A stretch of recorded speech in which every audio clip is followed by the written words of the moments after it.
Yo, what's up? Syempre nandito tayo muli, no? Respetados nga pala. Syempre kasama ko ngayon sa Delicado Uno. At ngayon, no, may paparinig kami sa inyo na kanta namin para sa lahat ng bayaning OFW.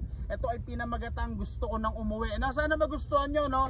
Pre, mga kapatid, no, ito ay alay namin para sa inyo lahat. Mga kababayan naming OFW, mag-iingat po kayo lagi at naway magustuhan nyo.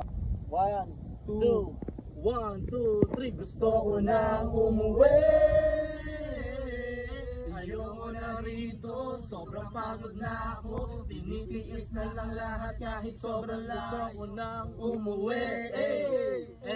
Gusto ko nang umuwi. Gusto ko nang umuwi. Alam nyo bang nakakapagod na ang kalbaryo ng buhay ko, sana'y matapos na. Pero kailangan ko para sa pamilya ko, titiisin ko lahat hanggang sa huling hininga ko. Di porket na sa ibang bansa ay marami na agad pera. Hindi nyo alam aming pinagdaanan para lang kami ay kumita.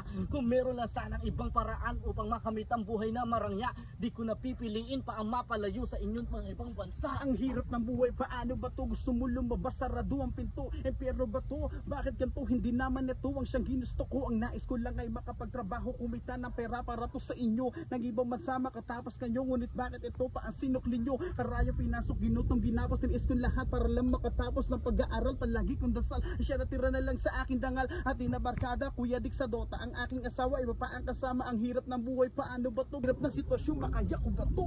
Gusto ko na umuwi. Ayoko na rito, sobrang pagod na ako. Tinitiis na lang lahat kahit sobrang layo. Gusto ko nang umuwi. Gusto ko nang umuwi.